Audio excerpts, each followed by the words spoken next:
Vous écoutez le Libre Journal de la Jeunesse dirigé par Hugues Sérapion. Émission préenregistrée le 20 juillet 2019.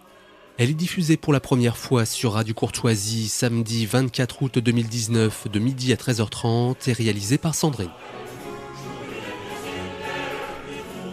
N'oubliez pas que Radio Courtoisie est une radio culturelle associative. Afin de sauvegarder une indépendance absolue, Radio Courtoisie refuse toute ressource publicitaire. Radio Courtoisie ne vit que grâce à ses auditeurs. Aidez-nous à demeurer libres. Rendez-vous sur soutenir.radiocourtoisie.fr et accédez à l'ensemble de nos archives à partir de 5 € par an. Vous pouvez également envoyer votre chèque à Radio Courtoisie, 61 boulevard Murat, 75 016 Paris.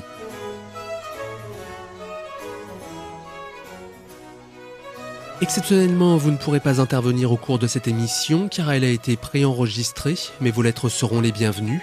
Notez bien notre adresse, Radio Courtoisie, 61 boulevard Murat, 75 016 Paris.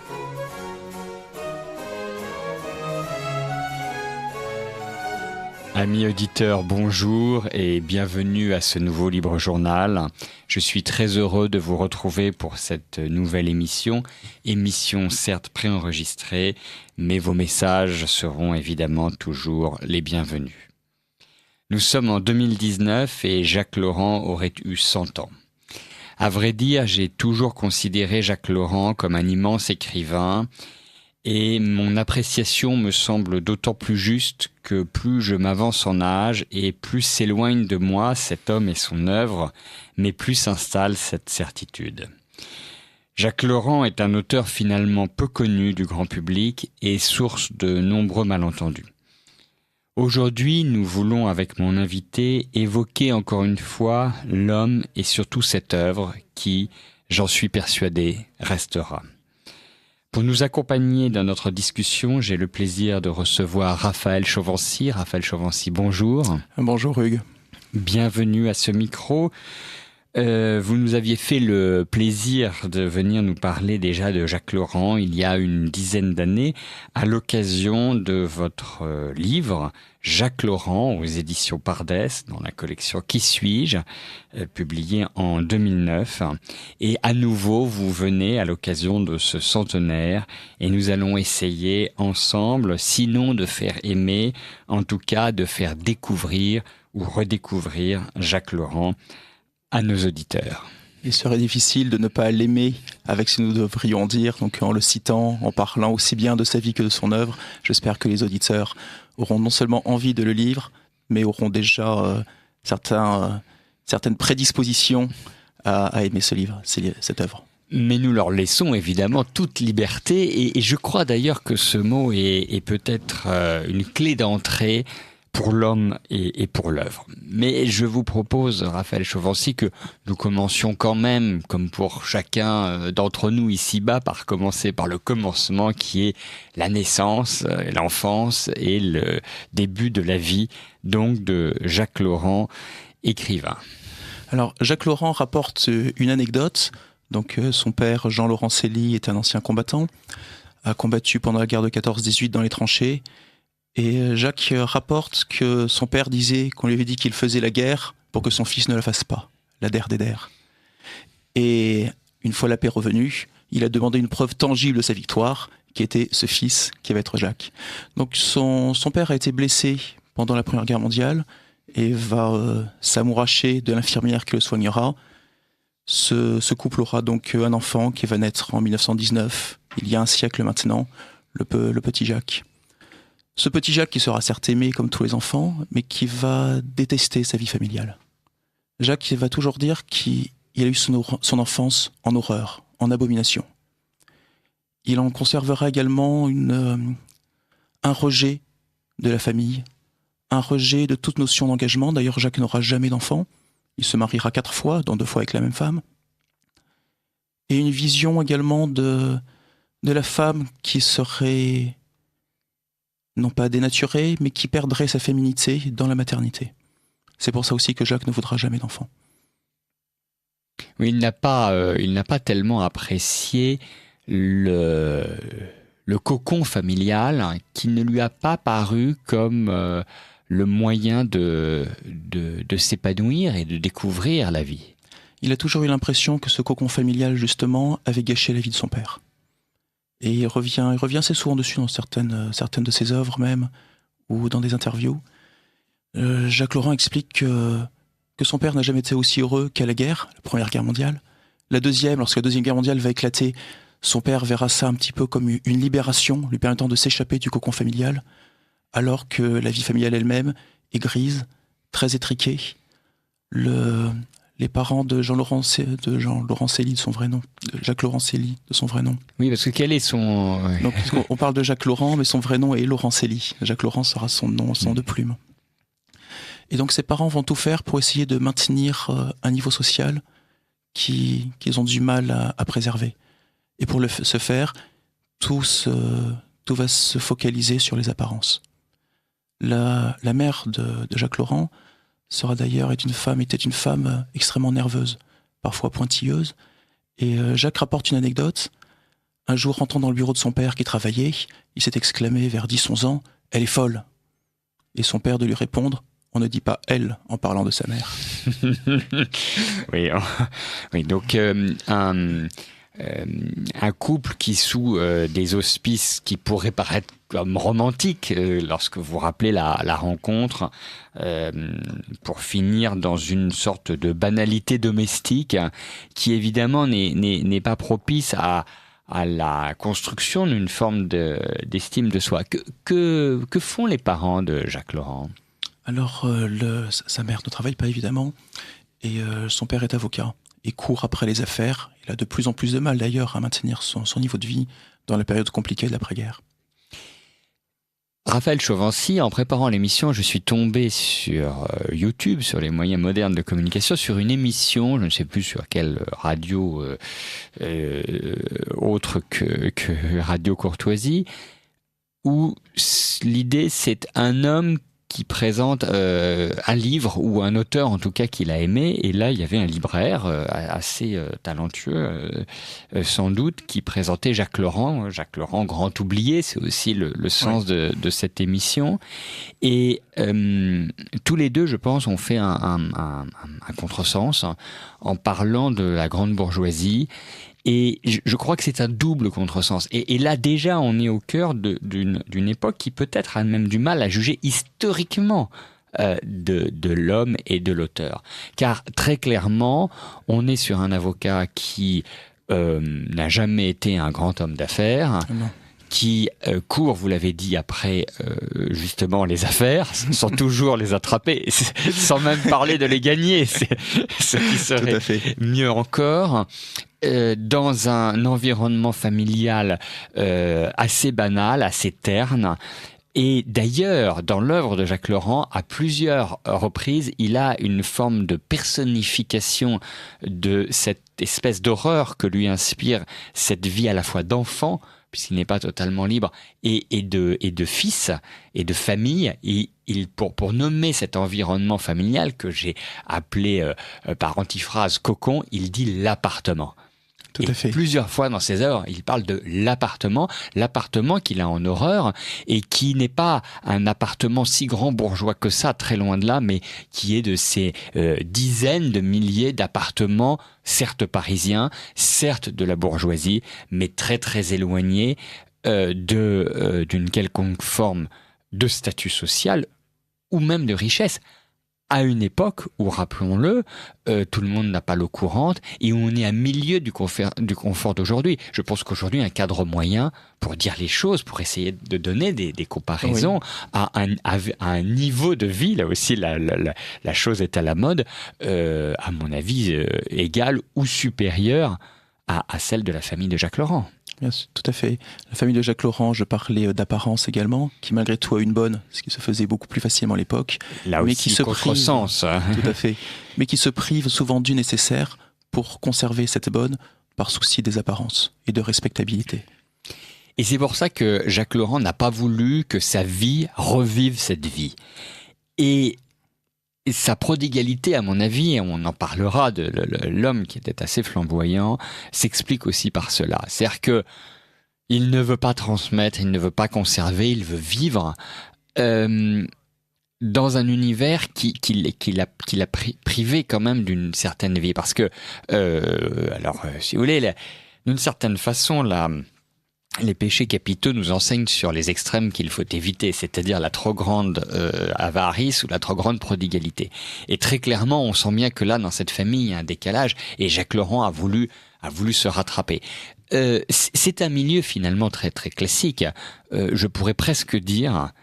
moi, ce qui m'avait frappé quand j'ai lu Jacques Laurent, pour tout vous dire, c'est que je me suis un petit peu identifié à cette famille, même si je dois l'avouer, le cocon familial était quand même un cocon beaucoup plus accueillant que l'a été celui de Jacques Laurent. Mais attention, ce n'est pas parce que la famille est une cellule absolument universelle d'un point de vue anthropologique dans l'histoire humaine et qu'elle est donc nécessaire, qu'elle est perçue de façon identique par les enfants. N'oublions pas que Jacques Laurent est un enfant unique et que peut-être qu'un frère, une sœur, des frères ou des sœurs auraient trouvé cet environnement tout à fait à son goût et s'y seraient parfaitement épanouis.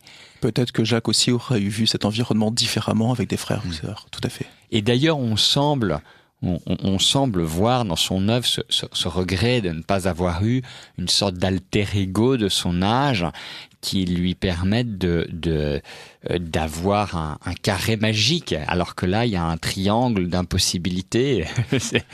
Peut-être. Après, je pense que c'est cette éducation, cette enfance particulière dont nous parlons, a beaucoup contribué également au désenchantement de Jacques Laurent, qui transparaît qui court à travers toute son œuvre. Jacques Laurent est un désenchanté absolu. Ce cadre familial le révulse, on l'a dit, le révulsera d'autant plus avec le recul lorsqu'il atteindra l'âge adulte. Et même ce que pourraient lui transmettre ses parents, finalement, ne l'intéressera pas. Son père est un homme plutôt distant, avec qui il entretiendra une certaine complicité, une complicité pudique, assez lointaine. Il n'éprouve pas de sentiments particuliers autres que les sentiments naturels d'un enfant pour sa mère, mais n'a aucune proximité vis-à-vis de sa mère, qui a même essayé de lui transmettre la foi. On pourra reparler du rapport très particulier de Jacques Laurent à la foi. Et il rapporte, je crois que c'est dans son histoire égoïste, qu'un jour, sa mère lui a montré une hostie, et le commentaire est d'un athéisme brutal. Il dit, elle m'a montré cette hostie, en m'expliquant que cette rondelle était le corps de Dieu. Donc il y a vraiment un rejet de tout ce qu'il a pu recevoir. Alors c'est paradoxal, parce qu'on a à la fois un rejet de ses valeurs familiales, radicales, et à la fois, Jacques Laurent a le sens de la continuité malgré tout, puisqu'il a le sens de la France, il a le sens de l'histoire et le sens de la civilisation.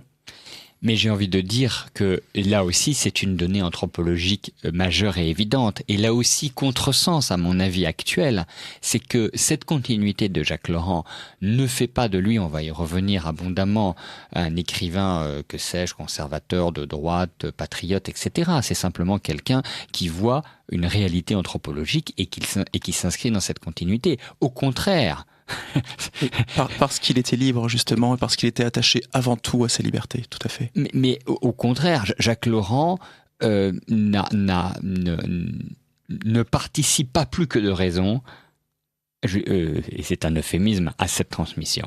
Il est simplement au milieu d'une société qui valorise assez normalement, pour qu'elle puisse subsister, contrairement peut-être à la nôtre, un minimum de patriotisme, de continuité, de famille et de travail, tout simplement. Et de ce point de vue-là, Jacques Laurent, n'étant pas dénaturé, accepte cet univers comme une condition de la vie sociale, une condition politique de la vie sociale, à laquelle lui-même refuse d'adhérer, ne veut pas jouer cette comédie, on y reviendra.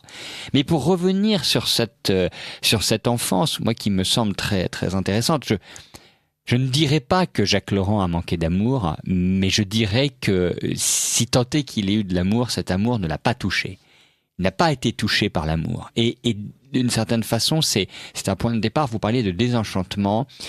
moi, au fur et à mesure, ce que j'ai découvert très jeune, l'œuvre de Jacques Laurent, il faut le dire aux auditeurs, d'ailleurs, j'ai eu le plaisir et le privilège d'être un petit peu ami avec Jacques Laurent. Vous m'aviez dit ça.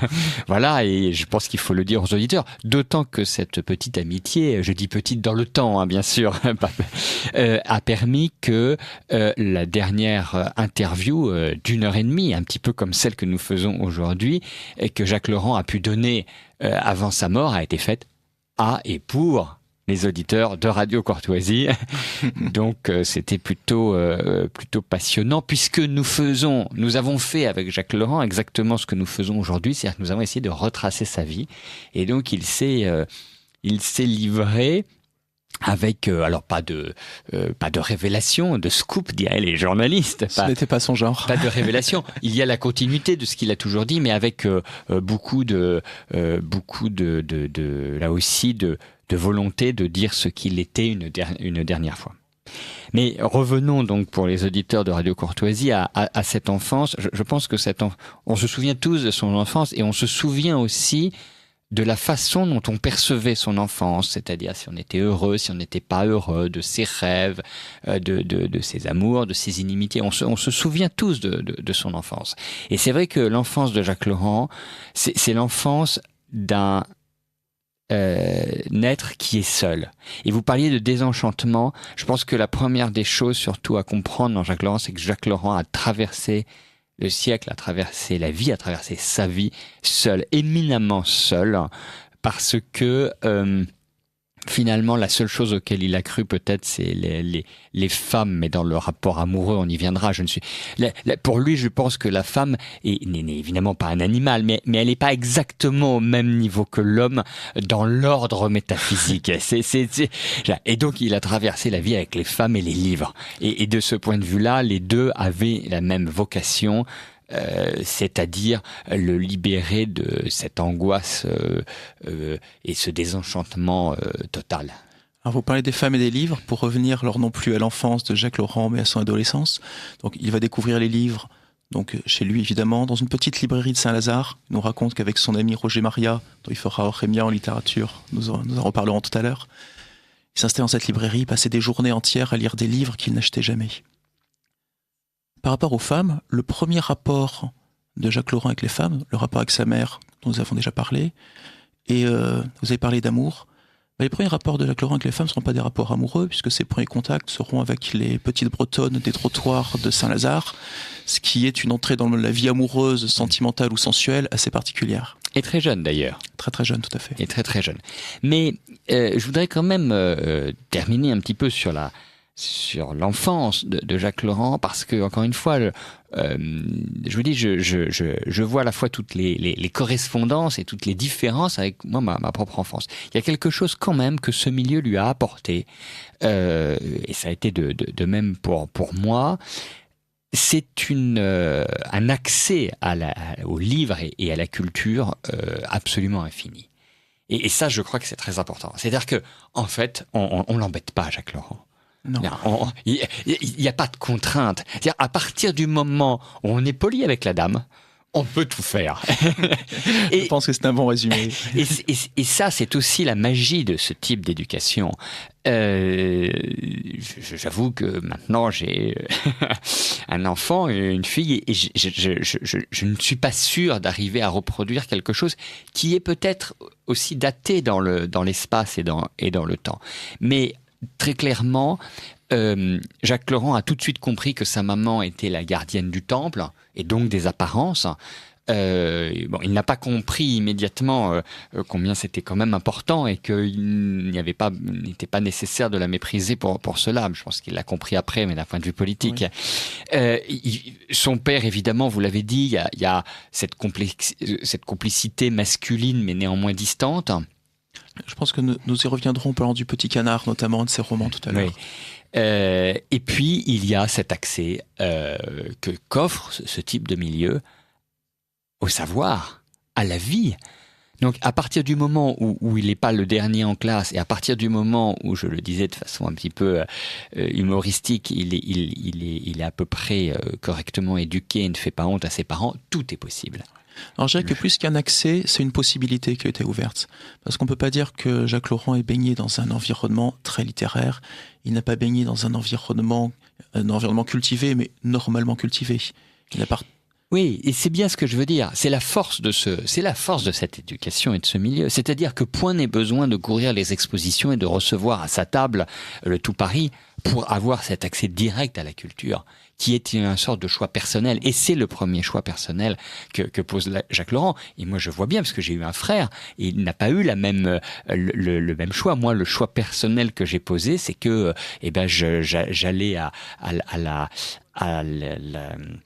la bibliothèque publique pour prendre chaque semaine 5 livres que je dévorais au mépris de mes études, qui en ont quelque peu souffert jusqu'au moins à l'âge de 20 ans. Oui, c'est vrai que ce que vous dites, c'est ce qu'a permis ce milieu et le caractère de Jacques Laurent, parce qu'un autre enfant n'aurait pas réagi de la même manière, comme vous le disiez justement.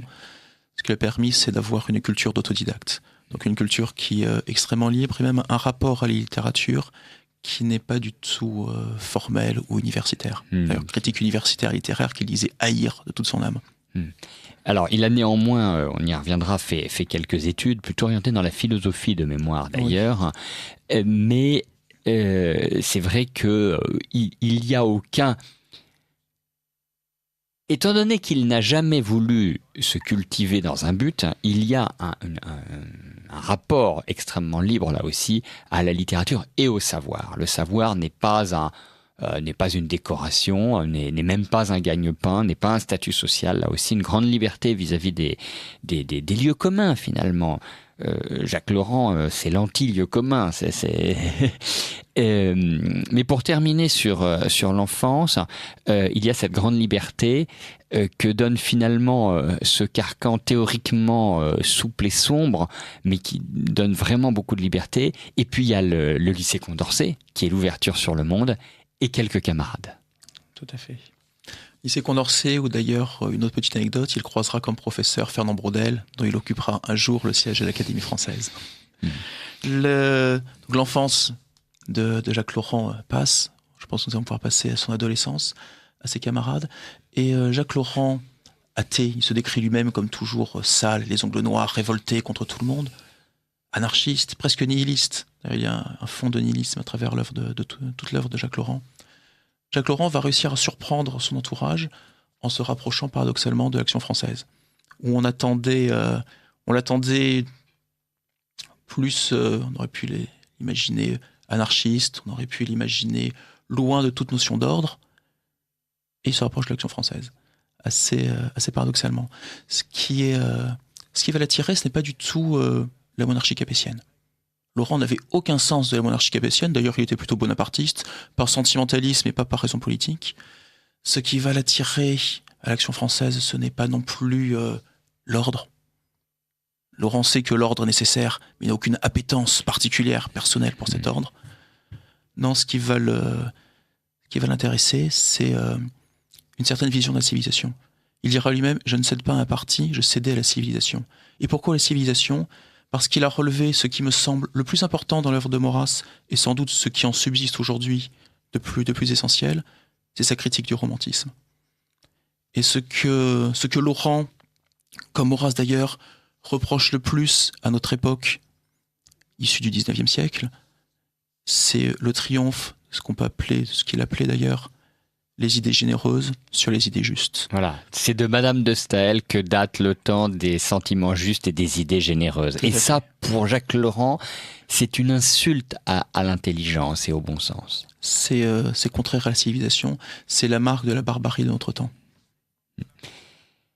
Et alors, vous parlez de l'Action française, on va en parler un petit peu évidemment, parce que c'est intéressant comme contexte pour comprendre l'écrivain car c'est un écrivain, ce n'est d'ailleurs qu'un écrivain, tout le reste s'organise autour de cette situation d'écrivain. Je crois que c'est l'écrivain par excellence, c'est-à-dire c'est celui qui a tout sacrifié à la littérature. On parle de ceux qui sacrifient leur vie parce que ce sont qui des militaires, qui des religieux, etc. Lui, il est entré en littérature comme on rentre en religion, pour paraphraser une phrase de Maurras parlant de la politique. Disons quand même que, justement, lorsqu'il est jeune, il se rapproche pendant un temps du communisme, des jeunesses communistes. Et il a d'ailleurs un de ses meilleurs amis, qu'il gardera d'ailleurs, je crois, qui lui a été communiste tout au long de sa vie et n'a jamais changé. Et Jacques Laurent se trouve finalement très proche à la fois de l'ordre et du nihilisme communiste.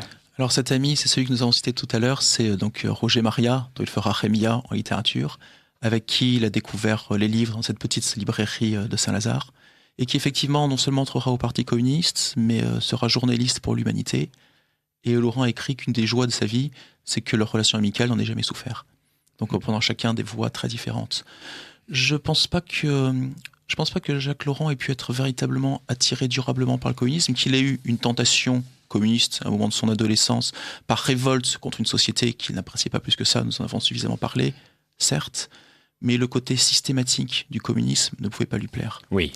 Bon, Jacques Laurent déteste les systèmes. Et c'est pour ça que je dis que même dans Maurras, Jacques Laurent n'a jamais parlé d'empirisme organisateur, n'a jamais parlé je n'aime pas l'expression appliquée à Maurras, mais de système maurassien. Ce qu'il a vraiment apprécié, c'est cette critique du romantisme, c'est la liberté d'esprit fantastique qu'on pouvait trouver à l'époque à l'Action française, alors que le communisme se présente comme un bloc, le communisme se présente comme un système et n'accorde aucune liberté ni de pensée ni d'action. Et alors justement, qu'est-ce qu'il fait à l'Action française concrètement ? Rien. Rien. Il noue des amitiés, des camaraderies. Il écrit pas un petit peu dans les journaux de l'Action française, dans les petits journaux étudiants de l'Action française. Il me semblait que si. Il va y venir, mais dans un premier temps, il va participer à des cercles d'études, si l'on veut, dont en fait la principale activité était de déshabiller de force le dernier arrivé et de boire en grande quantité le whisky et divers spiritueux. Par la suite, évidemment, Jacques Laurent va participer à la vie intellectuelle, si on veut, des étudiants d'Action française. Action française où il ne prendra pas sa carte d'ailleurs, où je crois qu'il l'a prise une fois peut-être sans jamais la renouveler, mais il participera effectivement à la rédaction d'articles dans diverses revues proches de l'Action française.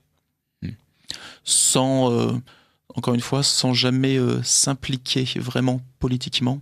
C'est-à-dire qu'il participera à des bagarres de rue, il écrira dans ses journaux, mais il n'écrira pas de manière doctrinale. Il ne s'intéressera pas à la doctrine d'Action française. Il s'intéressera plus à l'aspect civilisationnel ou à l'aspect littéraire.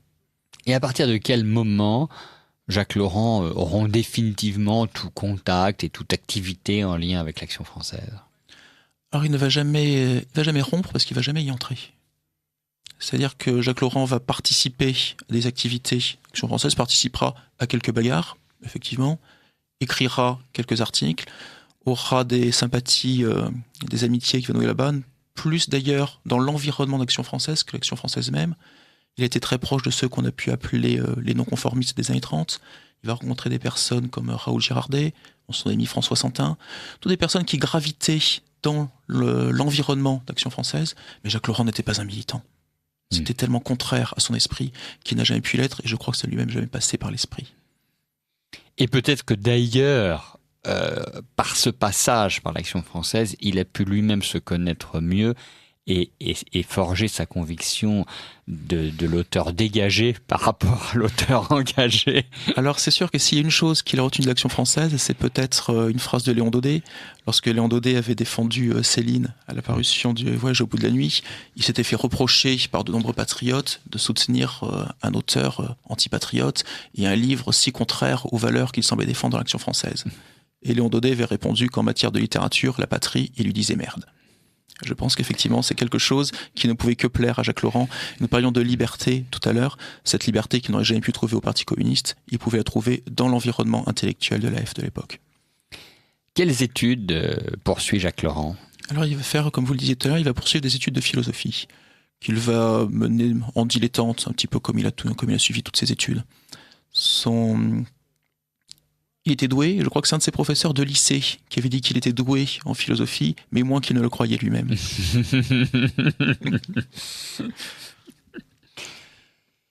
Et jusqu'à quand fait-il ses études ? Parce que la guerre approche. Justement, la guerre va quelque part être une rupture pour Jacques et peut-être une libération, puisqu'elle va l'arracher pour de bon à son enfance, à sa jeunesse, et lui permettre d'entrer dans la vie d'adulte. Alors la guerre qui était peut-être une aventure pour son père, telle qu'il l'a raconté en tout cas, et telle qu'il a vécu sa seconde mobilisation en 1940, qui est loin d'être une aventure fraîche et joyeuse, pourtant nous le savons bien, pour Jacques Laurent va être une déception et un drame.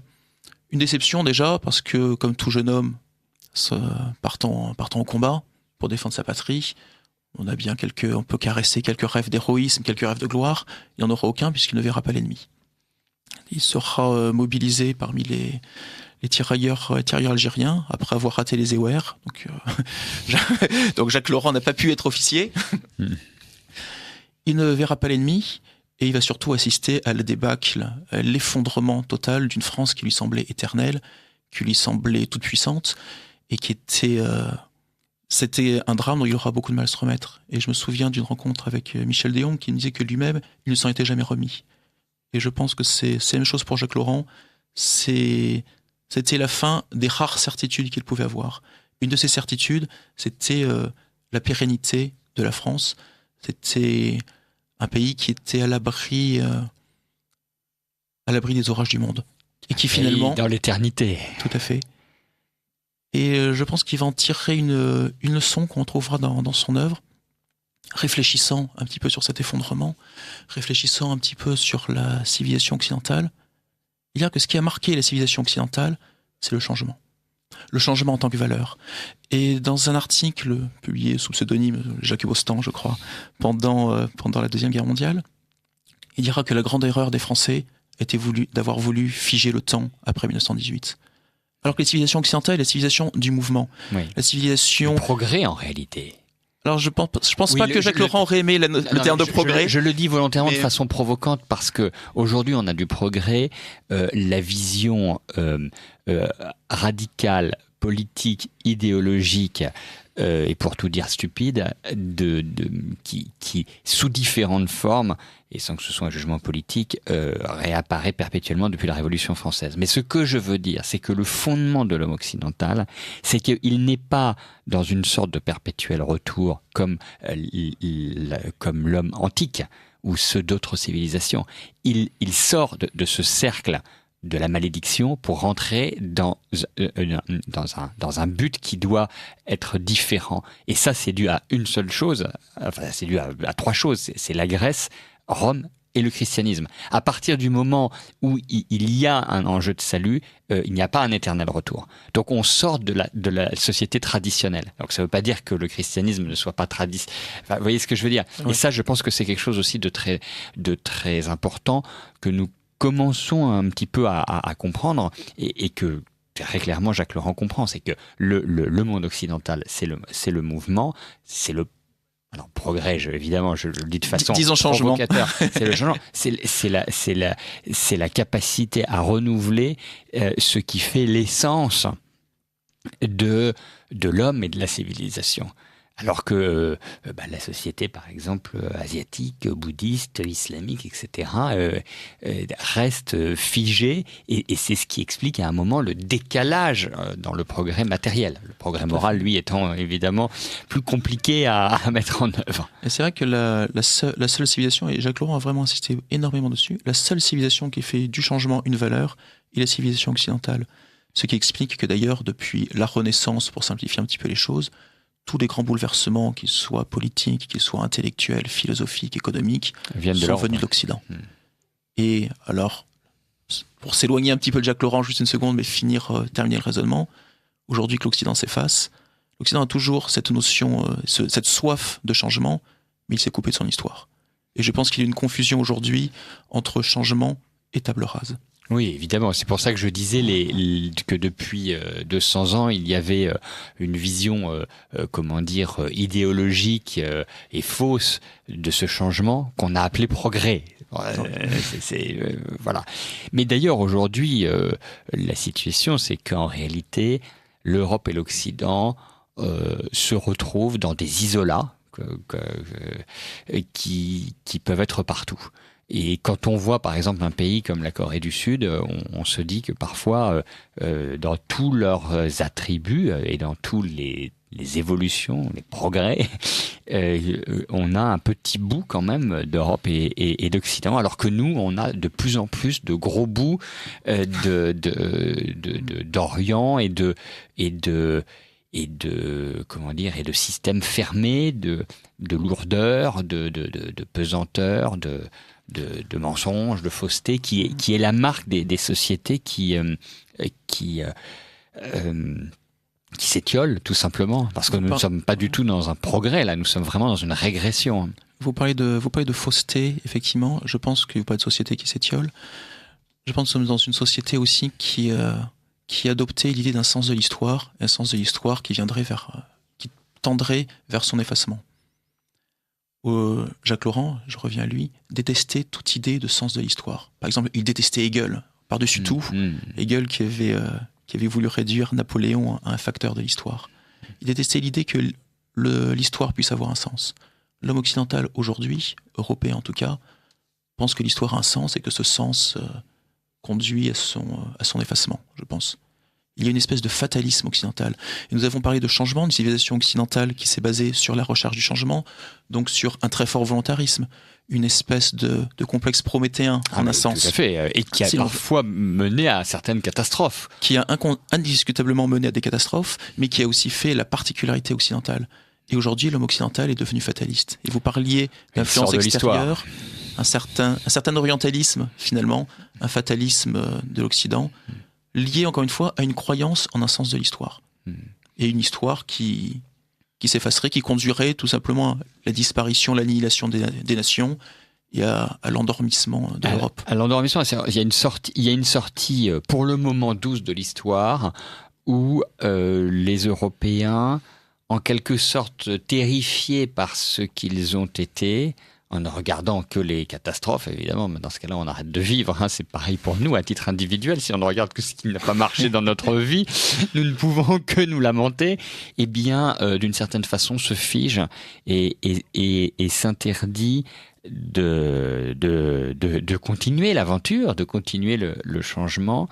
C'est un petit peu le grand inquisiteur. Il y a un livre, je l'ai reçu à une ou deux reprises, d'Éric Werner, qui est un chercheur et universitaire suisse qui essaye de penser ce qui arrive à l'Occident. Et en réalité, lui, il va plus loin.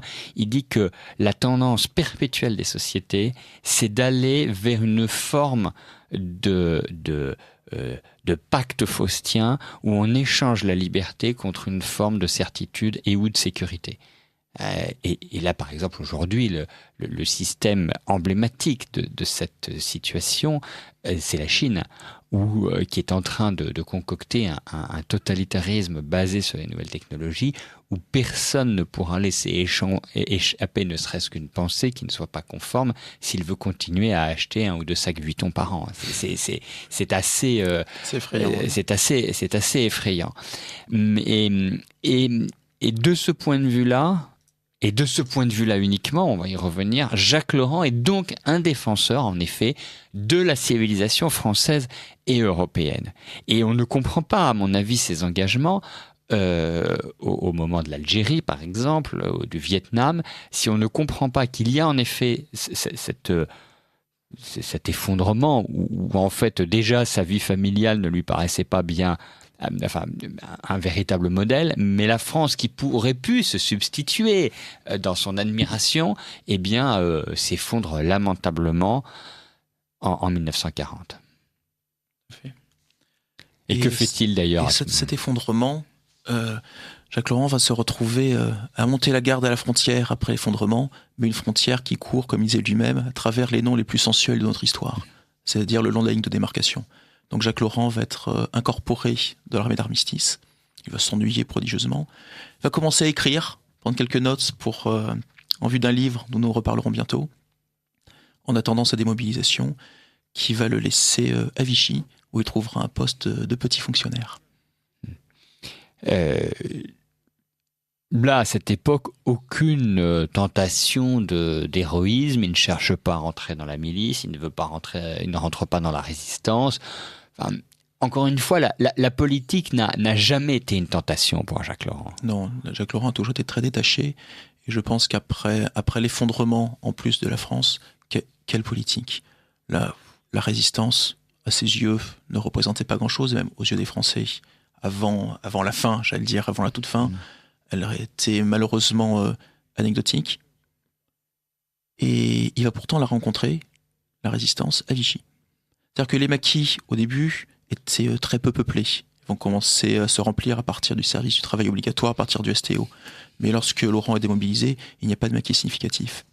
En revanche, à Vichy, il va rencontrer des personnes impliquées dans le gouvernement de Vichy qui cherchent à résister à l'occupant allemand, en tout cas aux voisins allemands, pour ce qui est de la zone libre. Et c'est assez paradoxal, puisqu'il va se rendre compte que la résistance, pas avec un grand R, mais la résistance à l'allemand, c'est comme ça qu'il la concevait, avait été pensée par la plupart des gens qu'il va croiser donc autour de lui à ce moment-là. Comme son oncle, Eugène Deloncle, d'ailleurs, qui avait été ancien Action française, Cagoulard, qui a été tenté pendant un moment par un rapprochement avec les Allemands, tenté par un rapprochement avec Marcel Déat, et qui finira assassiné par la Gestapo. Il rencontrera également un personnage comme Gabriel Janté, ancien Action française également, très anti-allemand, qui finira déporté par les Allemands également. Et donc Jacques Laurent sera marqué par ça, parce qu'il a vu à Vichy des personnes qui cherchaient à résister, sans aucunement nier que ceux qui étaient partis à Londres aient voulu défendre leur pays et résister également, évidemment. Entendu. Mais ce que Laurent rejettera à la Libération, c'est justement l'anathème qui sera jeté sur ceux qui ont choisi une voie de résistance à travers les institutions qui subsistaient vaille que vaille dans le débâcle. Lui-même d'ailleurs est un petit peu inquiété à la Libération. Alors il sera un petit peu inquiété, mais alors avant juste d'arriver à la Libération... Mais justement, c'est d'autant plus intéressant de voir qu'il fut inquiété à la Libération. Il fut inquiété, alors Laurent n'a pas collaboré, on l'a dit, il n'a ni résisté ni collaboré. Il a fréquenté des personnes comme Gabriel Janté qui étaient beaucoup plus impliquées dans la résistance, et dans le gouvernement de Vichy aussi, paradoxalement. Mais lui n'a pas fait grand-chose. Il aurait pu entrer dans l'histoire, il le raconte, il aurait aimé peut-être entrer dans l'histoire, lorsqu'il a été chargé de sonder les maquis entourant Vichy quant à une protection qu'il pourrait accorder au maréchal Pétain pour éviter qu'il ne soit emmené par les Allemands en Allemagne et pour préparer une réconciliation entre Pétain et De Gaulle. Donc Laurent raconte qu'il a mené cette négociation qui était sur le point d'aboutir quand la réponse de Gaulle est tombée, réponse négative, et le maréchal Pétain ensuite était emmené par les Allemands à Sigmaringen. Que ce soit vrai ou faux, ça explique évidemment la perception de Jacques Laurent sur le personnage de Gaulle et qui va expliquer la suite. Mais il me semblait quand même qu'il s'était engagé dans les forces françaises. Alors après libres. Cette anecdote, vraie ou fausse, et ça on peut en reparler en parlant du rapport de Jacques Laurent au mensonge, du rapport de Stendhal au mensonge, je pense qu'on en reparlera tout à l'heure. Que l'anecdote soit vraie ou fausse, effectivement, elle est très révélatrice. En tout cas, juste après, Jacques Laurent va s'engager dans la FFI.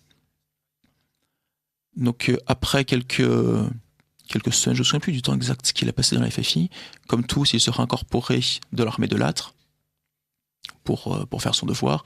Il racontera donc cette fois-ci, il livrera quelques combats en disant qu'il a sans doute ce qu'il a tiré, qu'il a peut-être blessé, mais qu'il espère ne pas avoir eu le malheur de tuer. Pardon. Oui, c'est assez pour modeste un combattant comme ambition. Oui, c'est... Mais effectivement, Jacques Laurent va être rattrapé par son passé, le pauvre passé de petit fonctionnaire à Vichy, qui n'a strictement rien fait, mais disons qu'il était au mauvais endroit, surtout dans la France de 1944-1945. Et donc, il sera inquiété. Il va quitter l'armée. Ça prétend d'ailleurs à la rejoindre à nouveau, mais chez les parachutistes, qui était son projet, qui n'aboutira jamais, puisqu'il sera reconnu à la terrasse d'un café, arrêté et emprisonné pendant plusieurs mois tout de même. Et on parlait tout à l'heure du rapport qu'il avait avec son père, d'un rapport pudique, de la pudeur que pouvait avoir son père dans les relations. Jean-Laurent Célie était commandant d'un secteur militaire de la capitale. Donc avec une influence et une respectabilité largement suffisantes pour faire libérer son fils. Mais il se refusera à intervenir. Il se refusera à faire bénéficier même son fils d'avantages indus par rapport aux autres. C'est assez révélateur à la fois la distance qu'il peut y avoir entre Jacques et son père. Quand je dis distance, c'est pas une distance affective, mais distance dans la communication, enfin pudeur, je pense que pudeur résumerait bien. Et Jacques va également se rendre compte en prison que la plupart des collaborateurs qui sont avec lui ne se sont pas engagés dans la collaboration pour des raisons idéologiques ou politiques, et qu'en fait c'est le hasard et l'enchaînement des circonstances qui les a amenés à ce choix. Et c'est encore une découverte qui sera très importante et qui va elle aussi courir tout le long de son œuvre.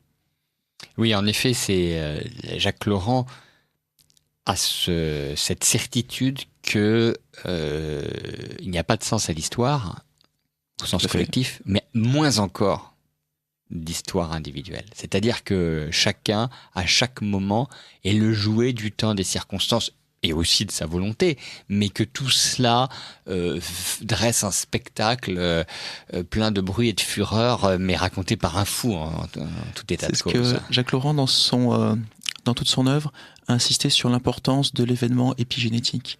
Ce qu'il appelait l'événement épigénétique, c'est en gros cet événement qui, sans fausser aucune des lois du monde, ne pouvait pas être prévu à la lumière de ces lois, et qui en fait modifient en permanence l'histoire, la grande histoire avec un grand H. Comme la petite. Et l'histoire personnelle. Et c'est vrai que toute son œuvre est parcourue par cette interrogation sur la façon dont chacun est ballotté dans le courant dans le flot des circonstances qui forment finalement ensuite l'histoire de chacun d'entre nous. Je pense que c'est ce qui fait de Jacques Laurent un classique. Ce qui fait un classique, parce que cet événement épigénétique dont il parle, ce sont les dieux des anciens. C'est quelque part, c'est le poids de la nécessité qui pèse sur l'homme. C'est le poids du hasard également. Mais en parallèle, Laurent insiste énormément également sur la liberté humaine. Et je pense que c'est ce qui est au fondement de la pensée classique, c'est cette tension permanente entre liberté humaine, nécessité et hasard. Et puis plus encore, pourquoi, et disons-le très simplement, sans vouloir être trop universitaire, mais l'universalité de l'œuvre de Jacques Laurent, elle tient à... Enfin, qu'est-ce qu'une œuvre universelle ? Qu'est-ce qu'un classique, comme on disait autrefois ? Un classique, c'est extrêmement simple. C'est que en tout temps, en tout lieu, en toutes circonstances, le lecteur, comme le sujet abordé, touche à l'essentiel de l'homme. Tout à fait. Sur tous les plans, quel que soit le plan. Et très clairement, et de façon très originale, c'est peut-être pour ça d'ailleurs que Jacques Laurent n'est pas bien compris, on va y revenir encore, Jacques Laurent est un classique. C'est-à-dire qu'il y a à la fois, on va y revenir, une langue époustouflante, et il y a une œuvre tout à fait inclassable et d'un modernisme, d'une recherche. Il est de bon ton aujourd'hui de parler de recherche et développement, mais là on est vraiment dans une œuvre dont la modernité, l'originalité n'a pas d'égal. Et c'est un classique parce que le niveau auquel d'emblée Jacques Laurent se place et place le lecteur est celui des plus hautes questions, des plus grandes questions, et de la façon de les traiter comme les plus grands. Donc oui, c'est un très grand auteur, c'est un très grand littérateur. C'est ce que je disais en préambule, même si après, il faut bien comprendre, et c'est un parcours que moi-même j'ai eu, distinguer l'œuvre dans ce que l'on apprécie ou pas. Ce que je veux dire, et là je pense qu'on est au cœur du mystère littéraire à Jacques Laurent, c'est que Jacques Laurent n'est pas un classique dans la forme. C'est-à-dire que la façon dont et quand je dis la forme, c'est la construction. Oui. Il est un classique dans les thèmes, nous l'avons dit, puisque ce sont les thèmes immémoriaux qui font l'histoire humaine. Il est un classique dans la langue, qui est magnifique, superbe, mais il n'est pas un classique dans la forme. C'est-à-dire que la construction de ses livres, la façon dont il souhaite amener le lecteur à ses vues, est un renouvellement comme il n'y en a jamais eu dans l'histoire de la littérature. En réalité, que peut-on dire ? On peut dire, alors c'est peut-être pas le moment de mais c'est une discussion, les auditeurs de Radio Courtoisie l'ont bien compris, puisque j'ai le plaisir de recevoir Raphaël Chauvency, qui est un spécialiste de Jacques Laurent, qui vient d'écrire un bel article d'ailleurs dans Valeurs Actuelles sur Jacques Laurent, pour nous rappeler le centenaire de sa naissance, 1919, et qui a fait paraître en 2009 aux éditions Pardès, dans la collection Qui suis-je, Jacques Laurent, et donc qui est un livre qui permet de, sinon tout savoir, en tout cas beaucoup sur Jacques Laurent. Donc je disais que Jacques Laurent renouvelle le genre littéraire profondément. C'est-à-dire que on sait très bien qu'il y a des auteurs classiques qui renouvellent moins le genre, mais qui atteignent des sommets. Je pense par exemple à Monterland. Mais la forme reste classique. On a du théâtre, on a du roman, etc. Et puis d'autres qui bouleversent. On parlait de Céline. Céline est une rupture. Donc Céline est un classique dans les thèmes abordés, mais il n'est un classique ni dans la forme, ni dans la langue. Alors je ne sais pas si Jacques Laurent est une rupture. Par rapport à Céline, Céline a ouvert une nouvelle voie qui a été suivie. La voie qu'est ouverte Jacques Laurent n'a peut-être pas été emprunté. Après lui, pour le moment, plus un météore. Alors, c'est là où on est au cœur, je pense, de l'analyse littéraire qu'on peut faire de Jacques Laurent. Vous avez raison, mais parce que c'est une œuvre très originale, très en avance, très moderne, et c'est un petit peu comme quand quelqu'un lance en science un nouveau champ d'expérimentation et de découverte. Il le donne finalement pour les générations futures, pour que chacun ensuite se l'approprie. Jacques Laurent est encore un contemporain pour nous. Céline, évidemment, est quand même un tout petit peu plus éloignée. Il y a un décalage. Donc on peut en voir les... On peut en voir maintenant les fruits. Il est trop tôt aujourd'hui pour voir les fruits en matière de littérature de Jacques Laurent. Mais je suis bien persuadé qu'il a renouvelé le genre, littéraire et notamment celui du roman, et ce pour l'éternité, comme La Princesse de Clèves, j'en suis intimement persuadé, alors même que mon goût personnel peut-être a moins la passion et la fougue qu'il pouvait avoir pour l'œuvre de Jacques Laurent aujourd'hui. Mais la vérité me commande d'affirmer cela très haut, parce que je crois que c'est vraiment une œuvre absolument exceptionnelle. Et on parlera peut-être un petit peu des hussards, même si je crois que maintenant les gens comprennent que tout cela était un peu plus un terme de journaliste qu'autre chose. Michel Déon est certes un grand écrivain.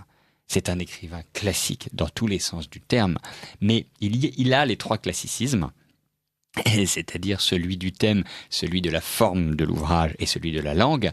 Jacques Laurent, lui, a cela qui est irréductible à d'autres, qui est une novation perpétuelle dans la forme de l'ouvrage et dans la façon d'aborder ces thèmes universels qui fondent les grands écrivains, les grands romanciers. Alors pour rebondir sur ce que vous disiez justement, alors à la fois sur Michel Déon, sur les hussards et sur la forme, une anecdote que m'avait rapporté François Santin était que Jacques Laurent avait, c'est un petit peu dur, mais un immense mépris pour l'œuvre de Michel Déon. Je le comprends. Qui pour lui était trop formel, trop bien troussé. Académique. Bien troussé, académique, mais n'apportait rien. Alors que Jacques Laurent lui-même se considérait comme un très grand écrivain, était conscient d'avoir emprunté des voies qui n'avaient jamais été empruntées par d'autres. Un de ses regrets d'ailleurs aura de ne pas avoir été compris, et notamment son premier roman, Les Corps tranquilles, dont nous allons reparler un petit peu après. Je pense en effet que... alors je ne savais pas que Laurent avait ce jugement assez sévère sur Michel Déon, mais je le partage. Cela n'enlève rien, comprenons-nous bien, et que nos auditeurs nous comprennent bien, à l'immense talent de Michel Déon, qui restera aussi, mais qui restera, à mon avis, à un niveau moins élevé que Jacques Laurent. Parce que Jacques Laurent a emprunté des chemins qui n'avaient jamais été empruntés avant lui et qui pour le moment n'ont pas encore été repris, ce qui fait cette espèce de purgatoire où il y a une sorte de lévitation. L'œuvre est un peu en lévitation dans un éther parce que justement elle est trop novatrice pour pouvoir se raccrocher à d'autres choses produites après. Mais ça viendra, je suis très confiant. Alors c'est vrai que pour faire un parallèle avec Michel Déon est agréable à lire. Michel Déon est un enchanteur. Tandis que Jacques Laurent, lui, est désenchanté, on l'a dit, et a une œuvre qui est difficile d'accès. Donc, alors, je ne suis pas tout à fait d'accord. Je crois au contraire que l'œuvre est facile d'accès, parce que c'est une très belle langue, mais à la fin du livre, on ne le referme pas avec la satisfaction du bon repas. Tout à fait. Et il y a là cette inquiétude perpétuelle, hein, qui là aussi fait, je pense, le très grand écrivain, et qui ne peut pas nous faire reposer le livre de façon, reposée, rassasiée. Vous savez pourquoi ? Parce que Jacques Laurent ne sait pas raconter une histoire, ou ne veut pas. Il sait raconter une histoire, il l'a fait sous le pseudonyme de Cécile Saint-Laurent. Mais Jacques Laurent ne veut pas raconter l'histoire. Jacques Laurent entre dans la psychologie de ses personnages à un certain moment donné, mais il ne raconte pas l'histoire.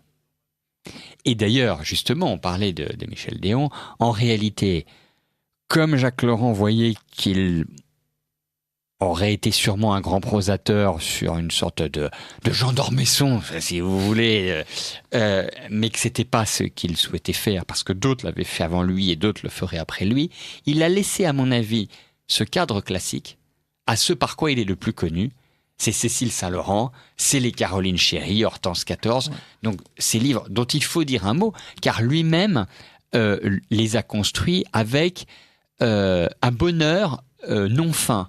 Et ce n'est pas parce qu'il en racontait de façon humoristique les secrets de fabrication qu'il y avait pour lui un mépris ni pour le lecteur, ni pour lui-même dans son œuvre de fabrication. Il expliquait par exemple qu'il avait repris la recette des feuilletons américains avec 30% d'intrigue, 20% d'histoire, 15% de violence, 15% ou plus ou moins, je ne sais pas, de sexe, etc. Et donc il y avait une sorte de recette qu'il concoctait dans un chaudron d'autant plus bouillant qu'il dictait à Martine Carole. Pas à Martine Carole. Il dictait à une secrétaire. Il n'a même pas dicté à sa femme. Il dictait à une secrétaire. Et je crois qu'il racontait que d'ailleurs il faisait très chaud dans la petite chambre de bonne et il lui dictait son texte et qu'elle avait dû se mettre torse nu. Oui, c'est bien une anecdote. Ce qui est stupéfiant de penser que Jacques Laurent, qui avait un talent immense, était capable de dicter en quelques semaines Caroline Chéry. Il n'a pas travaillé sur son œuvre en la relisant, en ayant les phrases qu'il écrivait sous les yeux. Il les dictait au fur et à mesure. C'est proprement époustouflant. Comme Napoléon qui dictait 4 lettres en même temps à ses secrétaires. On a cette fulgurance de la pensée. Alors, justement, au sortir de la guerre, Jacques Laurent ne sait pas trop quoi faire au sortir de la guerre. Il a été emprisonné, il se retrouve libéré sans savoir que faire. Il va s'essayer un petit peu à la peinture, honorablement, mais sans grand talent. Il va survivre en écrivant des petits romans érotiques, style Harlequin, toujours construits selon des recettes encore plus simples, bien éprouvées, mais plus simples encore que celles qui présidera Caroline Chéry. Et c'est son ami Charles Frémanger, qui a créé les éditions Froissart, qui va lui parler de tenter un coup. Qui va lui demander s'il ne veut pas essayer d'écrire un roman historique sur le modèle des grandes fresques américaines telles que Ambre ou Autant n'emporte le vent. Et Jacques va se laisser tenter. Alors, il aime bien les défis. Il aime les défis, il aime aussi l'histoire. Il aime énormément l'histoire. Nous avons évoqué son bonapartisme tout à l'heure. Une période qu'il aime énormément, évidemment la période de la Révolution et de l'Empire, qu'il aime étudier.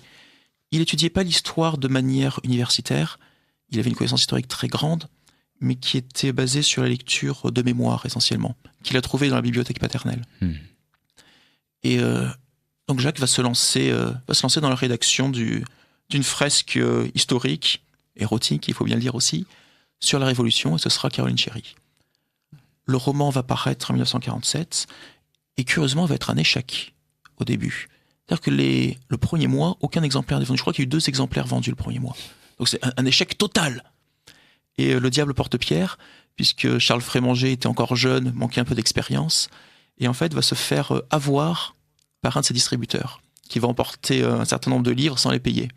Mais ce distributeur, lui, connaissait son métier, et va réussir à les placer, et le bouche à oreille va faire son œuvre, ce qui fait qu'en quelques semaines, Caroline Chéry va devenir un best-seller, presque un phénomène de société, puisque par la suite, Jacques Laurent écrira des suites, mais que le film sera traduit dans je ne sais plus combien de langues, adapté au cinéma, etc.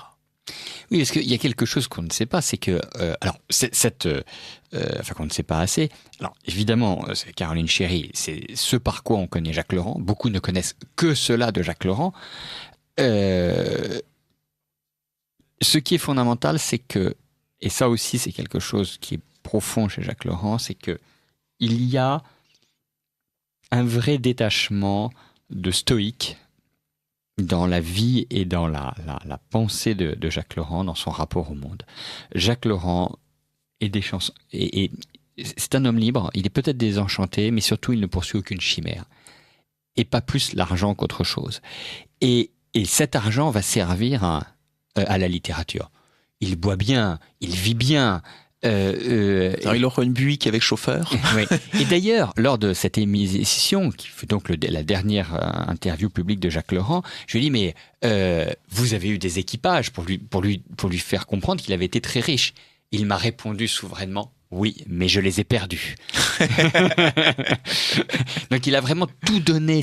Il y a une générosité quand même foncière chez cet homme qui ne procède pas d'un mouvement métaphysique, mais d'un rapport au monde, là aussi très très libre et très détaché. Il y a cette vision quand même assez romaine.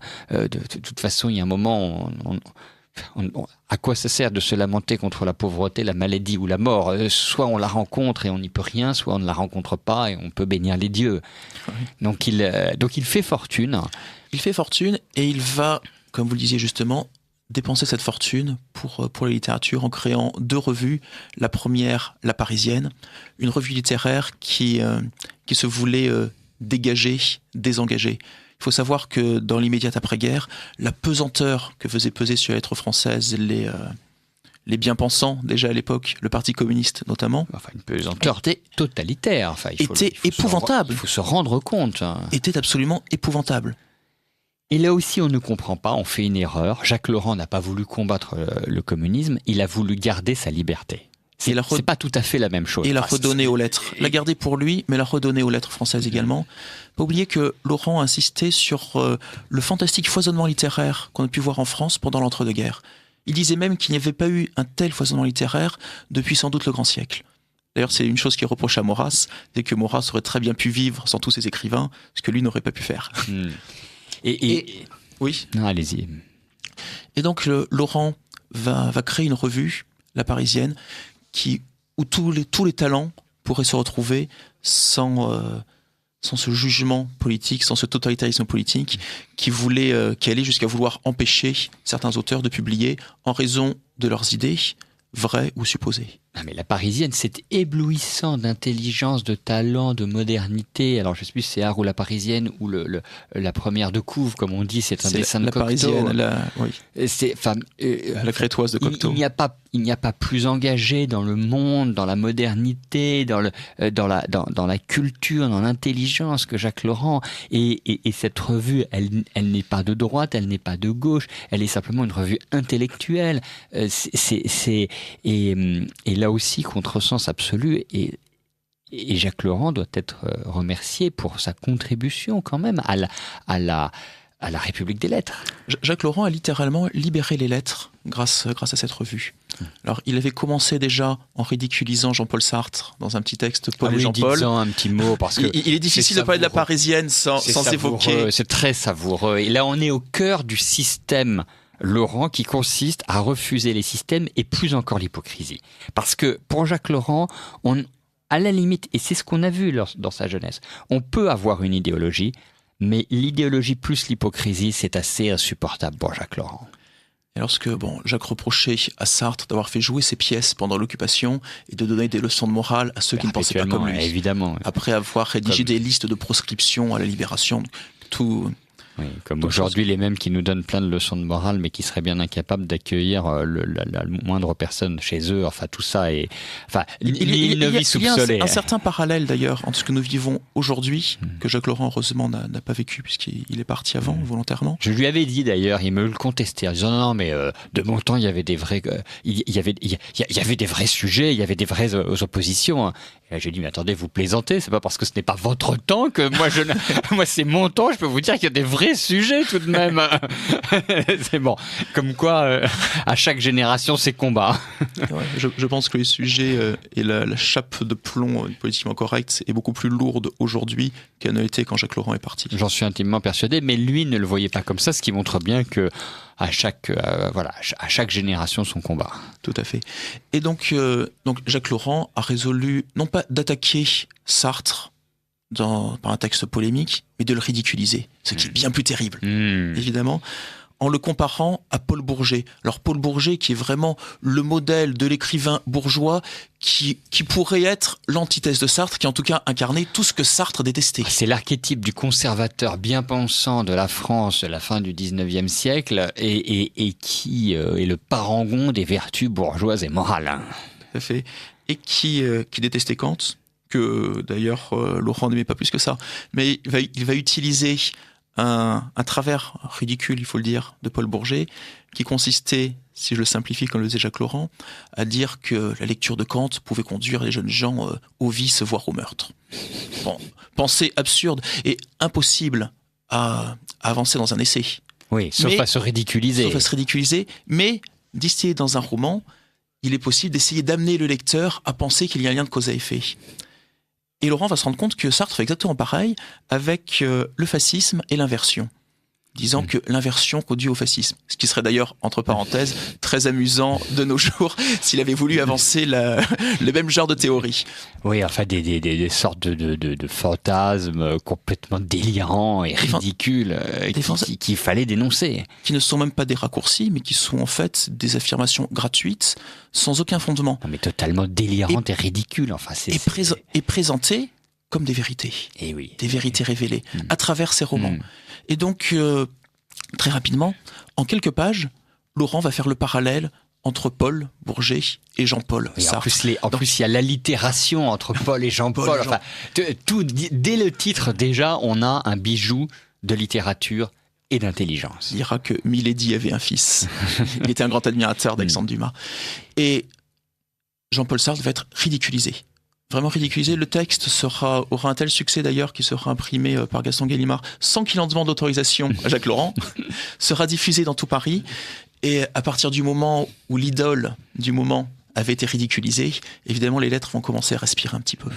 Donc avec ce préalable qui a commencé à faire connaître un petit peu, non plus Cécile Saint-Laurent, pseudonyme sous lequel il a écrit Caroline Cherry, mais Jacques Laurent comme, en tout cas, un jeune homme, un jeune prosateur plein de talent. L'argent de Cécile Saint-Laurent va permettre de financer La Parisienne. Vous avez dit que ce n'était ni une revue de droite ni une revue de gauche, c'est vrai. Et Jacques Laurent s'est expliqué sur son rapport à la droite et à la gauche en littérature, en disant qu'en gros, ce qui caractérisait un auteur dit de droite, c'était la gratuité littéraire. Et ce qui caractérisait un auteur de gauche, c'était quelqu'un qui, lorsqu'il voulait faire coucher un jeune homme avec une jeune fille, pensait aux impératifs de son parti. Alors c'est vrai qu'il explique ça dans un contexte évidemment politique très pesant, mais en effet, il faut comprendre que, on aura le temps d'y revenir, mais sur l'Algérie, sur le Vietnam, tous les engagements de Jacques Laurent sont aussi des engagements en rapport avec les bêtises du siècle. Et Jacques Laurent refuse la bêtise. Il essaye de pourfendre la bêtise. Et c'est vrai que qu'est-ce que peut nous apporter la littérature, sinon un peu de bonheur et une certaine prévention contre la bêtise, une certaine cure d'intelligence. C'est ça le fondement de l'œuvre et de la volonté de Jacques Laurent, il me semble. Alors, je suis d'accord avec vous, au bonheur près, puisque Jacques Laurent ne croyait pas au bonheur. Sauf dans les livres. Et c'est pour ça que j'ai dit que d'une certaine façon, les femmes et les livres étaient pour lui, avec le whisky et le tabac, les seules béquilles qui lui ont permis finalement de traverser une existence qui, pour lui, n'avait pas de sens, on peut le dire. C'est quelqu'un qui n'a jamais cru en Dieu. Je me souviens donc de cette interview où je lui disais et après, il me disait après il n'y a rien. Et je lui disais écoutez, n'anticipez pas. Et il dit vous avez raison. François Santin, qui était son ami d'enfance, m'a dit que Jacques avait été un désespéré absolu. Toute sa vie avait été un désespéré absolu. Et c'est vrai qu'au fur et à mesure, et c'est là où on voit le grand auteur, et à titre purement personnel, j'aimerais confier l'évolution de mon rapport à l'œuvre de Jacques Laurent. C'est-à-dire que lorsqu'on est jeune, Jacques Laurent, c'est un maître d'intelligence, c'est un maître de liberté, c'est un maître de bonheur. On ne voit pas le malheur, on ne voit pas le désenchantement, on ne voit pas le nihilisme dans l'œuvre de Jacques Laurent quand on la lit à 20 ans. Et à mesure que le temps passe, eh bien, et c'est là aussi la marque d'un classicisme absolu, eh bien, la fatalité, on parle, qui est la marque des dieux vis-à-vis des hommes par rapport aux dieux, eh bien, s'imprime toujours plus profond lorsque l'on lit justement cette œuvre extrêmement dense et foisonnante. Et c'est vrai et d'une certaine façon, là, à la fin de Jacques Laurent, puisqu'on n'a pas su immédiatement, mais il s'est suicidé. Oui. Mais il s'est suicidé, il faut le dire. Ce n'est pas un... Alors, il avait très peur de la maladie, c'est vrai, mais c'est surtout également un rapport éminemment aristocratique et généreux au monde et aux autres, malgré cette solitude et ce nihilisme. Puisque, en réalité... Et moi, je peux vous le dire, parce que je l'ai vu un petit peu sur les derniers mois et années de sa vie, il ne vivait que pour sa femme, pour quelqu'un qui se présentait et que nous présentons comme totalement désenchanté. Il ne vivait que pour sa femme, que pour ce qu'il pouvait lui apporter et adoucir les dernières années de sa vie. Et c'est vrai que là aussi, on revient à la littérature. La lettre qu'il fait publier dans le Figaro comme une sorte d'envoi d'adieu à l'aimé disparu. Voilà, et quand même un sommet à la fois de littérature et d'émotion. Oui, avec cette phrase terrible. Je ne sais pas si j'arriverai à te survivre dans ce monde que ton absence a transformé en cauchemar. Oui, c'est vraiment cette dernière phrase et l'explication donc de ce choix. Et c'est vrai que là aussi, il faut essayer de faire découvrir toute la richesse de l'homme et de l'œuvre pour essayer de comprendre quand même cette unité, parce qu'il y a une certaine unité tout de même on l'a dit, qui est sous les auspices de la liberté, mais aussi d'une certaine morale, stoïque certes, non conventionnelle. Bon, ce n'est pas la fidélité qui l'a étouffé, ce n'est pas on ne peut même pas dire qu'il ait été vraiment fidèle à des amis, en a-t-il vraiment eu? Mais c'est vrai que par exemple cet attachement à sa femme dans ses derniers moments, alors qu'au moment de la vieillesse et à l'heure où la mort arrive, et pour un nihiliste, quel besoin avait-il de faire cela? Donc l'homme a aussi une dimension. L'homme avait une dimension généreuse, vous l'avez évoqué tout à l'heure. Il était personnellement extrêmement généreux. Il était grand. Généreux, effectivement, matériellement, ce qui est le moins important, mais il était capable, effectivement, d'une grande générosité, dont celle qui était plus qu'une générosité, qui était le véritable amour, qu'il a porté à sa troisième et quatrième épouse, Elisabeth Nielsen, puisqu'ils ont divorcé pour, ont-ils dit à l'époque, un différend littéraire. Évidemment, Jacques Laurent a beaucoup d'humour. J'aimerais que l'on parle, parce que c'est très important, et Jacques Laurent me l'a confié à ce même micro, que d'une certaine façon, le seul et unique livre qu'il ait écrit ou qu'il était nécessaire qu'il écriva était Les bêtises, les corps tranquilles. Les corps tranquilles qui sont déjà un monument physique, puisqu'il y a plus de 1000 pages écrites assez serrées, et qui, pour moi, a été ma découverte de Jacques Laurent. Moi aussi, pour tout vous dire. Et qui donc a été une sorte de shoot d'héroïne qui a fait que je n'ai voulu ensuite que continuer à pallier le manque. Ouais. C'est un livre foisonnant, époustouflant, qui ne ressemble à rien de ce qu'on a pu connaître auparavant. Il n'y a pas véritablement d'histoire, mais des moments de vie. Alors sans raconter la grosse intrigue, qui n'existe pas vraiment.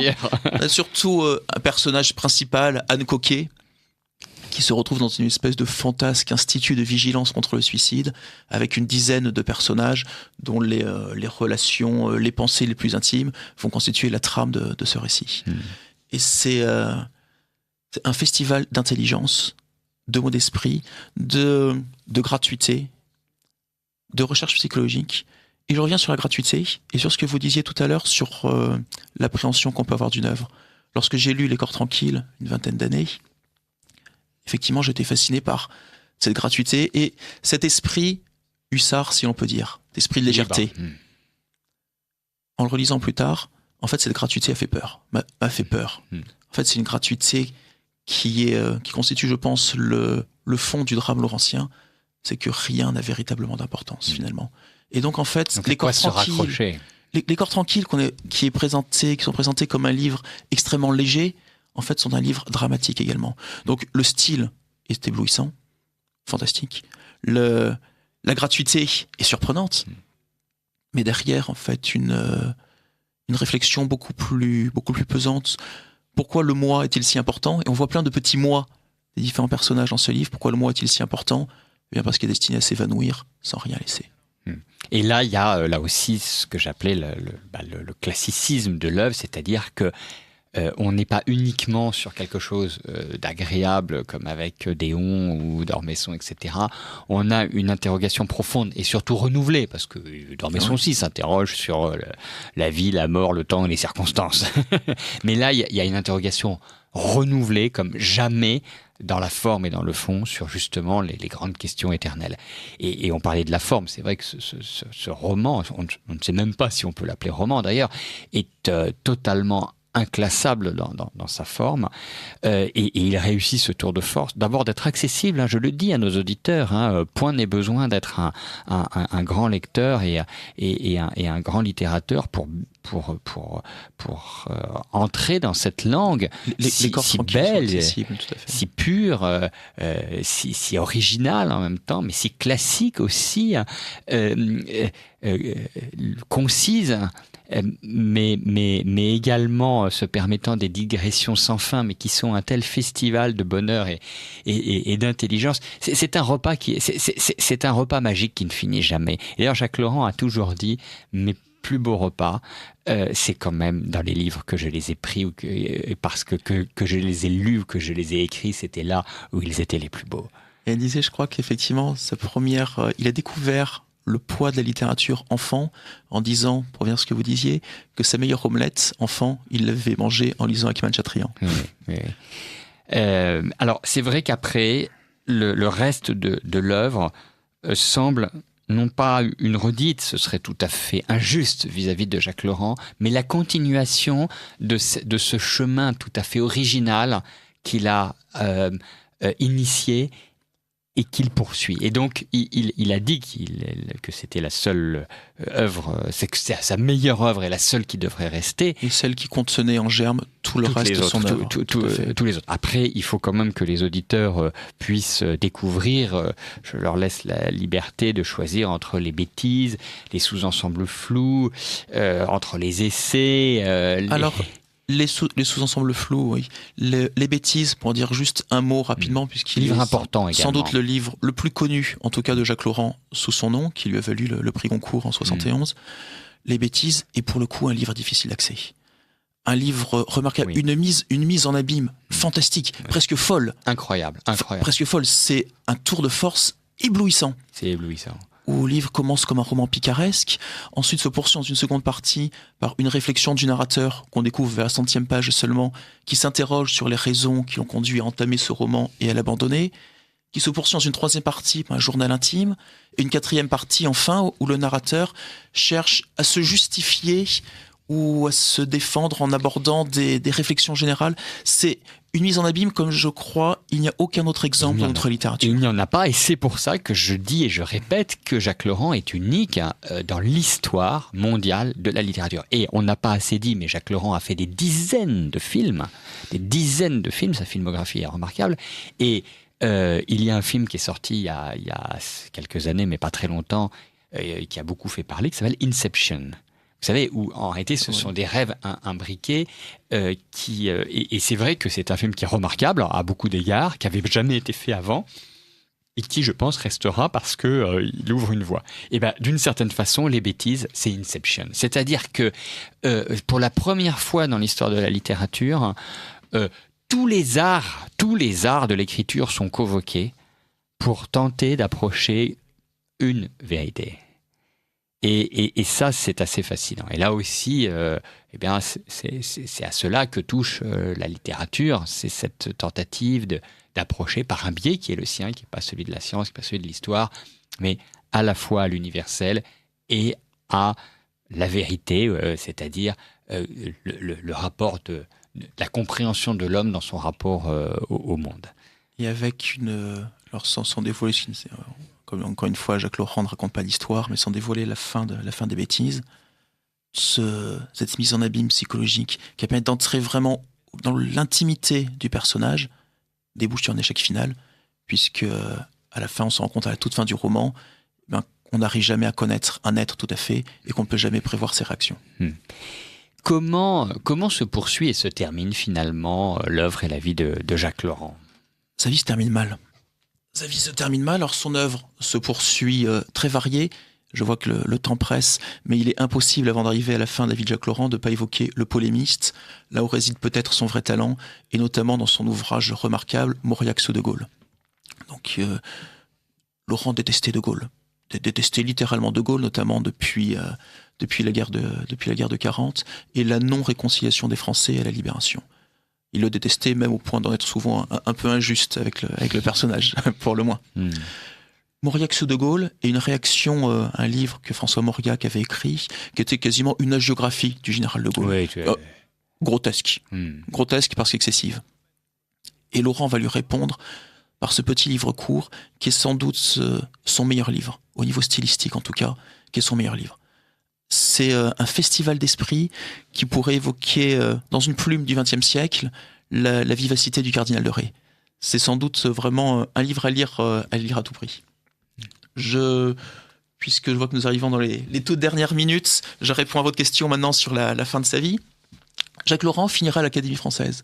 Lorsque Michel Déon y avait été élu, il avait dit avec hauteur, en tout cas moi, je ne serai pas candidat. Et finalement, ce Jacques... qu'il décrit dans ses livres lui arrive lui-même. Exactement. On ne peut jamais savoir exactement quelles seront les circonstances et quels seront les choix d'un individu. Donc Jacques Laurent va être élu au fauteuil de Fernand Braudel, atteignant finalement la respectabilité dans une institution qui en fait n'est pas si surprenante que ça. Alors la respectabilité pour Jacques Laurent, oui, ça peut être surprenant, mais que Jacques Laurent finisse à l'Académie française, nous avons dit qu'il avait le sens de l'histoire. Il n'a pas le sens de la transmission, mais il a le sens de la continuité. Donc quelque part, c'est pas aussi surprenant qu'on pourrait l'imaginer. La fin de vie de Jacques Laurent va être très dure. Très dure. Il était littéralement terrorisé par la mort et la maladie. Il finira d'ailleurs par ne plus supporter son propre aspect. Il prenait de la cortisone qui le faisait gonfler. Il était terrorisé pour lui, terrorisé pour sa femme également. Vous avez parlé de sa femme Elisabeth qui le quittera quelques mois avant sa mort. Son œuvre va se ressentir. Ses derniers livres, ses deux derniers livres sont L'inconnu du temps qui passe et Ja et la fin de tout. Oui, qui sont moins bons. Alors L'inconnu du temps qui passe a des passages malgré tout qui sont remarquables. Laurent avait l'art du pastiche. Il a écrit d'ailleurs avec sa première épouse 9 perles de culture, qui sont des pastiches admirables. L'art du pastiche. Et dans ce livre, qui est un livre à double entrée, il arrive à pasticher le style du XVIIe siècle en l'entremêlant de vocabulaire contemporain. Ce sont des pages absolument remarquables. Le livre, sinon en tant que tel, n'est sans doute pas un de ses meilleurs. Mais comme souvent chez Laurent, même dans ses plus mauvais livres, même les livres les plus alimentaires, perverse guillemette si vous voulez, ou quasi illisibles, qui ont été bâclés pour des raisons financières, on trouve toujours quelques pages fantastiques. Et c'est le cas dans L'inconnu du temps qui passe. Ja et la fin de tout est un livre désespéré et désespérant, qui est loin d'être son meilleur. Raphaël Chauvency, puisque nous arrivons au terme de cette émission, que restera-t-il de l'œuvre de Jacques Laurent ? Je pense que Jacques Laurent n'a pas écrit le grand livre dont il était capable. Jacques Laurent, en revanche, est sans doute un de nos plus grands écrivains.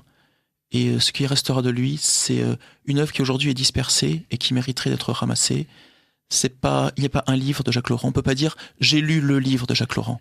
Jacques Laurent, ce qui reste, c'est un style, une leçon de liberté et une nouvelle voie pour la littérature, que nous avons évoquée tout à l'heure, qui est véritablement la recherche de la psychologie de l'homme. Alors non pas une littérature thérapeutique, pour laquelle il avait un mépris immense, et les écrivains qui cherchaient à se guérir par la littérature étaient pour lui des phénomènes de foire. Donc non, loin de là. Mais, et c'est dans ça qui est un classique, la recherche de l'homme à travers sa psychologie. Et je crois que c'est là que Jacques Laurent restera, dans son style, cette forme de classicisme et cette voie neuve qui est ouverte à la littérature en dehors de l'histoire. Il disait que le roman, d'abord, avait commencé par l'épopée, avait continué à raconter des histoires, et que sans doute, aujourd'hui, le roman cherche juste à raconter l'homme. Raphaël Chauvency, merci beaucoup. Merci de cette discussion autour de Jacques Laurent que nous connaissons chacun de façon différente mais complémentaire. Je rappelle à nos auditeurs que vous avez écrit un Jacques Laurent aux éditions Pardès dans la collection Qui suis-je ? Et que c'est une bonne façon de découvrir l'œuvre. L'œuvre, comme on l'a dit, qui est extrêmement riche et foisonnante, à la fois universelle et engagée dans le temps présent. C'est aussi un homme qui a, on l'a dit, tout fait finalement. Donc il a cette vie un peu parfaite de l'honnête homme du 18e qui peut quitter ici-bas en disant qu'il a tout fait. Et je pense que c'est un petit peu vrai. En tout cas, j'espère que les auditeurs ont pu découvrir et sentir mon admiration, notre admiration, Raphaël Chauvency, pour un immense écrivain. Et peut-être faut-il tout simplement terminer en disant que Jacques Laurent est présent, qu'il est présent pour l'éternité. Toi qui n'y croyais pas. Amis auditeurs, à dans 4 semaines.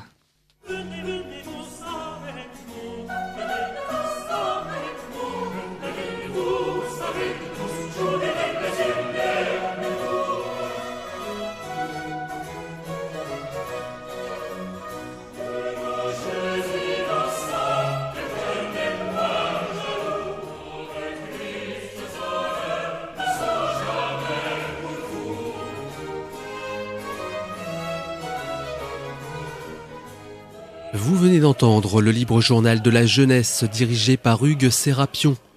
Émission préenregistrée le 20 juillet 2019. Elle est diffusée pour la première fois sur Radio Courtoisie samedi 24 août 2019 de midi à 13h30 et réalisée par Sandrine.